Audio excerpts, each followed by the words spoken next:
Olá, turma, tudo bem? Como vocês estão? Eu creio que vocês estão bem.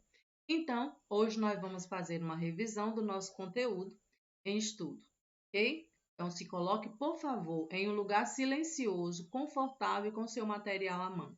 Isso é muito importante, pois vai te dar condição de fundamentar a nossa videoaula, ok? Vamos lá, vamos começar. Nós estamos estudando reinos e impérios africanos. Esses impérios e reinos eles se estabeleceram no século VI e a século XVI, ok? Então vamos lá. E nós vamos perceber durante o nosso estudo, durante as nossas leituras, que esses reinos e impérios eles se desenvolveram com características específicas. Cada reino e cada império tinha a sua organização social, a sua organização política, a sua religião, a sua forma de viver, a sua cultura. E daí a gente, estudando esses reinos e esses impérios, nós vamos perceber do crescimento e desenvolvimento que esses reinos tiveram ao longo do tempo. Então, vamos iniciar. Uma grande diversidade de povos habita o continente africano. Eles têm culturas e tradições distintas em relação à maneira como se organizaram social e politicamente. Eles também apresentam diferenças entre os séculos VI e século XVI. A África abrigava comunidades que viviam em pequenas aldeias, grupos nômades e povos que estavam organizados em reinos e impérios. Ou seja, entre esse intervalo de tempo, nós vamos estudar que reinos africanos e impérios, eles cresciam e se desenvolviam.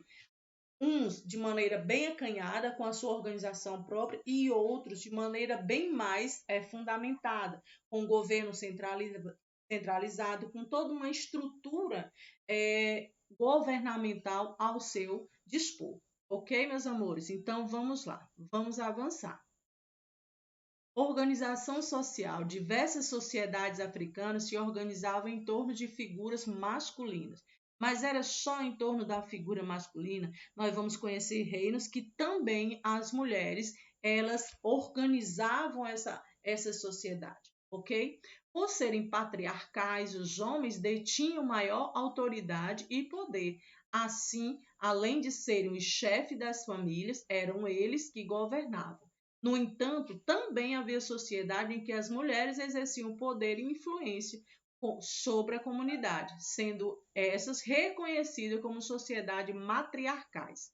Nós temos sociedade patriarcais e sociedade matriarcais. Então, vamos ver da organização política. A organização política na África era diversa, ou seja, havia diversas formas, várias formas, diferentes formas de organização daquela sociedade. Algumas formavam grandes reinos, olha só, algumas formavam grandes reinos e impérios bem estruturados, com controle político sobre vastas regiões. Outros eram pequenos agrupamentos de pessoas com organização menos complexa.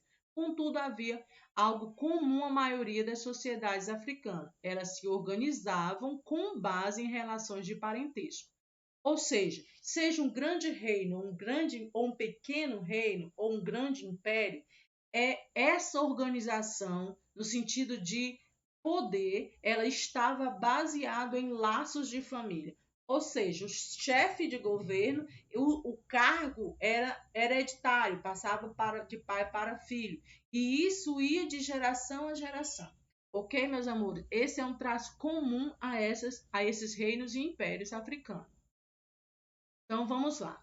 Quais eram as atividades econômicas praticadas dentro desses reinos e impérios? Eram a agropecuária, era a base de muitos povos africanos que cultivavam vários alimentos, como o trigo, o inhame, o sorgo. Além disso, havia a criação de animais como cabra, bois e aves. Ou seja, uma das principais atividades econômicas era a agropecuária. Eles tinham plantios, cultivos específicos e criações de animais também. Também eles realizavam o comércio à distância, eles faziam as trocas entre as aldeias e cidades. E isso fez com, vamos perceber, que esse comércio entre essas aldeias possibilitou também o crescimento e a interligação de uma aldeia, de um reino com o outro reino. Ok? Vamos continuar. No comércio a longa distância era realizada trocas de produtos de diferentes regiões da África, como ferro, marfim, ouro e escravos. Além disso, havia troca de mercadoria trazida de outros continentes, como joias, seda, artefatos de porcelana, perfume da Ásia. Olha só. Vamos ver as religiões. Entre as práticas religiosas na África estavam as religiões tradicionais, o islamismo e o cristianismo. Uma característica comum entre essas religiões era o modo de estabelecer relações entre o mundo natural e o mundo sobrenatural. Já convido você para sublinhar qual era a característica comum entre essas religiões. Que religiões, professora? Islamismo e cristianismo, ok? Era uma forma como eles relacionavam o mundo natural e sobrenatural. Dimensão das divindades e dos espíritos. Essas religiões eram seguidas por pessoas de diversas etnias, ok? Então, vamos avançar. O cristianismo, após ter introduzido no Egito durante o século, espalhou-se por diferentes regiões da África, conquistando grande quantidade de adeptos. Porém, com o passar do tempo, perdeu espaço para o islamismo. Teve início no continente africano a partir do século VII, quando a região norte foi invadida por povos árabes. Então havia aí duas religiões que eram predominantes no continente africano. Porém, uma foi perdendo espaço, enquanto que outra foi ganhando espaço, foi ganhando adeptos, ok? Nós temos uma atividade, nós vamos avançar, a mesma já foi corrigida, tá certo, turma? Então, vamos conhecer Reino de Gana. Reino de Gana ficava localizado no deserto do Saara, entre os rios Senegal e Níger. Fundado no século VI pela junção de várias comunidades de etnia Sonoque, as principais cidades desse reino eram Coumbi. E essas cidades mencionadas no texto, elas formavam, vamos dizer, centros administrativos que possibilitava que esse reino fosse organizado e que tivesse um governo muito bem organizado, ok? A extração de ouro e o comércio, ou seja, as atividades econômicas do reino de Gana eram a extração de ouro e o comércio. Vamos ver como esse comércio era desenvolvido.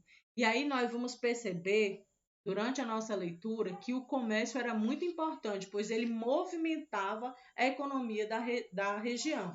A população de Gana negociava principalmente com povos árabes, trocando ouro por mercadorias de luxo e especiaria. Só lembrando das especiarias que nós vimos lá no ano passado. Noz moscada, pimenta, canela e tantas outras, ok?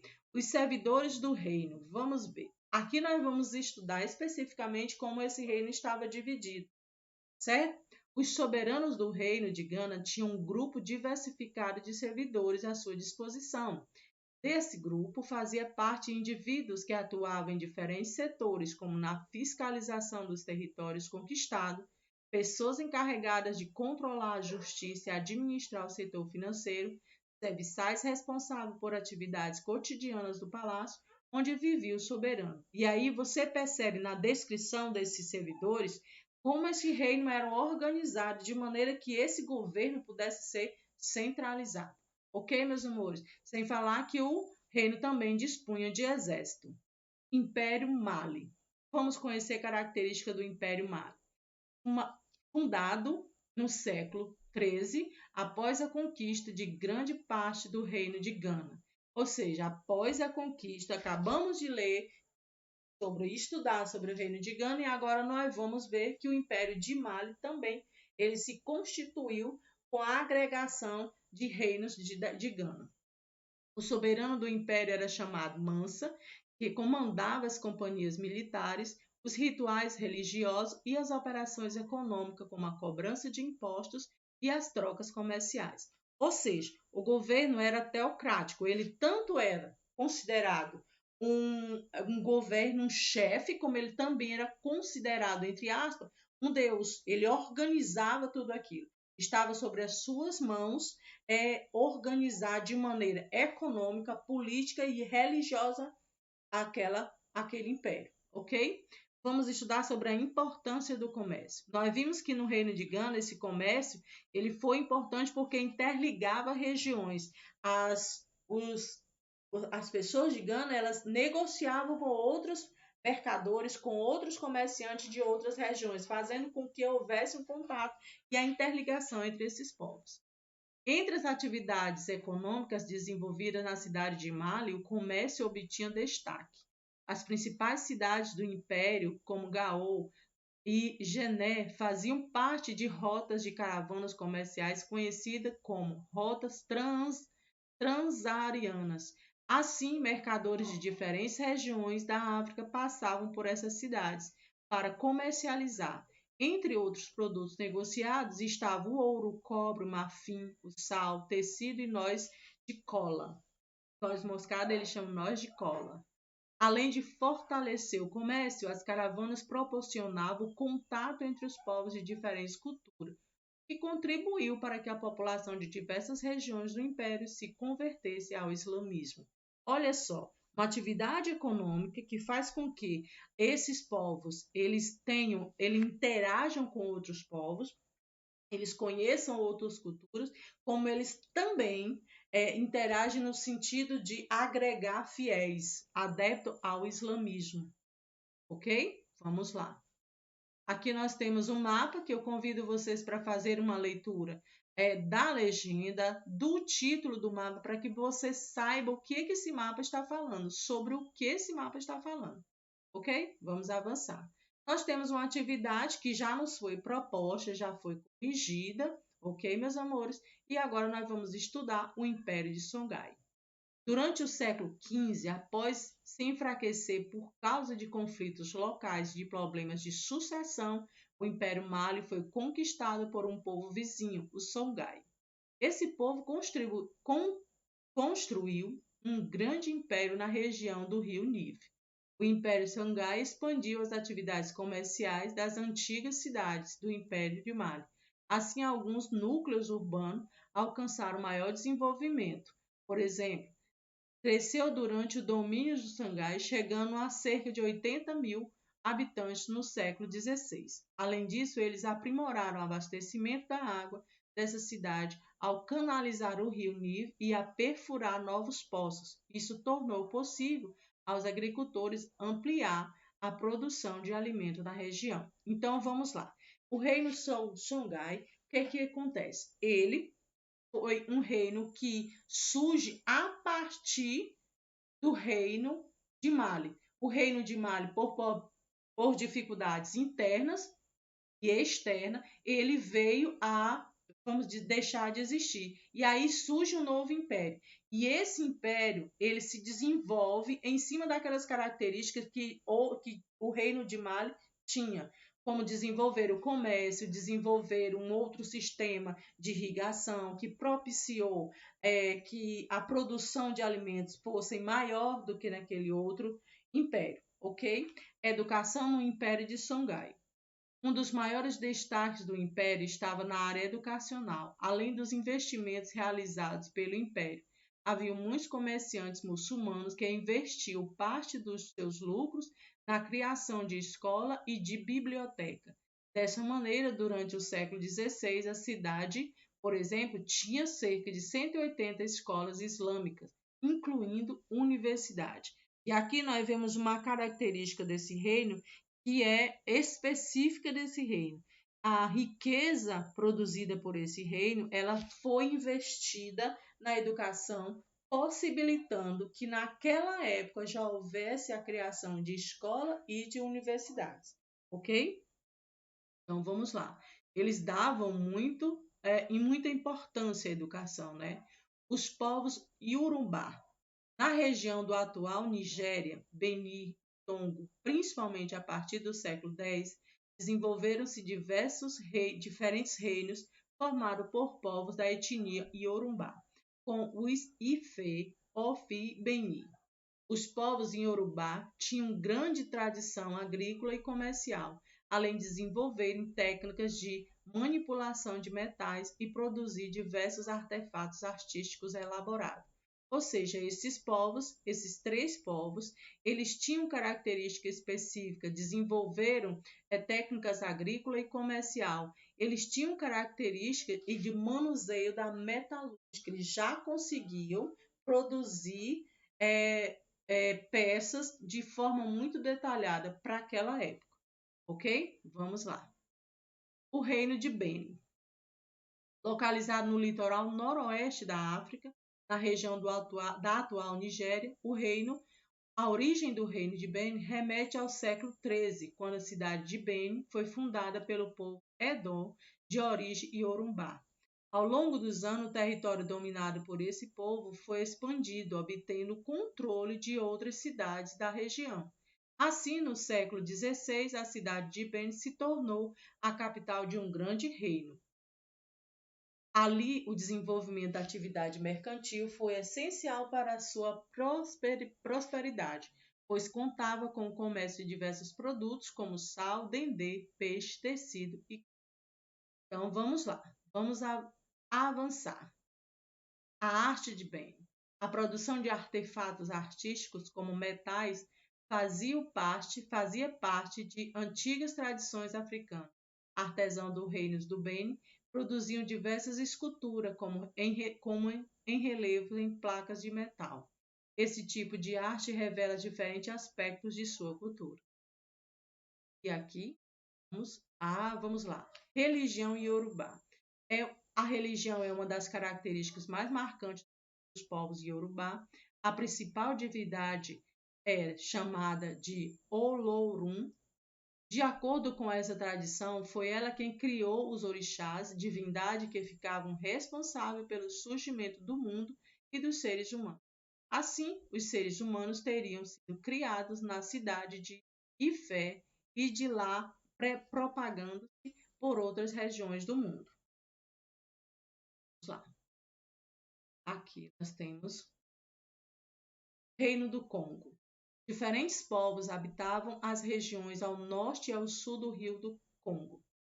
No final do século XIV. Naquela época, com a aliança entre esses povos, formou-se o Reino do Congo. Sua capital era Banza Congo, que chegou a ser habitada por cerca de 100 mil pessoas durante o século XVI. O reino era dividido em províncias, e aí eu já convido para vocês sublinhar, por favor, província, distrito e aldeias. Era comum que as aldeias fossem chefiadas pelas famílias mais antigas da comunidade. E aí nós vemos um traço característico desses reinos, que era a relação de parentesco. Eles se organizavam em torno sempre de uma figura que fazia parte da família. E, de preferência, uma pessoa idosa, com mais maturidade, com mais sobriedade, não é verdade? Então vamos lá. No final do século XV, os portugueses chegaram ao Reino do Congo em busca de novas rotas de comércio e riqueza, as famosas grandes navegações, como metais preciosos. Além disso, eles tinham o objetivo de disseminar a fé cristã pelos locais por onde passavam. Após alguns anos de contato com os portugueses, o Mani Congo se converteu ao cristianismo, fortalecendo a relação entre os dois povos. Vamos lá, a economia do Reino do Congo. O Reino do Congo possuía grandes riquezas. Entre suas principais atividades econômicas estavam a agricultura, a produção de ferro, a exploração de sal, a confecção de tecido e o artesanato. O comércio era uma atividade de maior destaque, com várias rotas que interligavam as províncias do reino e outras regiões da África. Ou seja, haviam várias atividades econômicas que fizeram com que esse reino crescesse e enriquecesse também. Mas o comércio, olha só, a gente observa que o comércio, na grande maioria desses reinos, ele serviu para interligar, para fazer com que povos, na atividade comercial, interagissem, era um interagir de culturas, de costumes diferentes. E essa interação fez com que esses povos enriquecessem culturalmente e economicamente também.